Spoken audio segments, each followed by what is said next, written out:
ಎಲ್ಲ ಸ್ನೇಹಿತರಿಗೆ, ಫ್ಯಾಮಿಲಿ ಮೆಂಬರ್ಸ್ಗೆ ಎಲ್ಲರಿಗೂ ನಮಸ್ಕಾರ. ನಾವು ಇವತ್ತು ನಮ್ಮ ಒಂದು ಫೇವ್ರೇಟ್ ಪ್ಲೇಸು ಅಂದರೆ ನಮ್ಮ ಮಲೆ ಮಹದೇಶ್ವರ ಬೆಟ್ಟಕ್ಕೆ ಹೋಗಿದ್ವಿ. ತುಂಬ ದಿನಗಳಿಂದ ಹೋಗಬೇಕು ಅಂತ ಅಂದ್ಕೊಂಡಿದ್ವಿ. ಅದು ಇವತ್ತು ಎಲ್ಲರ ಸಹಕಾರದಿಂದ, ಸ್ನೇಹಿತರ ಸಹಕಾರದಿಂದ ನೆರವೇರಿದೆ. ಈ ಕಡೆ ನೋಡಿ ಗುರು, ಹಾಯ್ ಮಾಡಿ. ನಮ್ಮ ಸ್ನೇಹಿತರು ನೆರವೇರಿದೆ.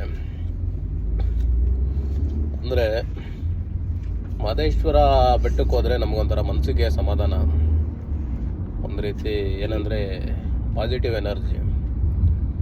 ಹಾಗಾಗಿ ಎಲ್ಲರೂ ಹೋಗೋಣ ಅಂತ ಪ್ಲ್ಯಾನ್ ಮಾಡಿಕೊಂಡು ನಿನ್ನೆ ಹೊರಟು ಬೆಂಗಳೂರಿಂದ ಹೊರಟು ಮತ್ತು ಮದ್ದೂರು ಹೋಗಿ, ಮದ್ದೂರಲ್ಲಿ ನಮ್ಮ ಸ್ನೇಹಿತರಾದಂಥ ಸಚಿನ್ರವ್ರನ್ನ ಪಿಕ್ ಮಾಡಿಕೊಂಡು ಅಲ್ಲಿಂದ ಮೈಸೂರು ಹೋಗಿ ಹೊಸದಾಗಿ ಮದುವೆ ಆಗಿರೋಂಥ ನವವಿವಾಹಿತ ಶ್ರೀಯುತ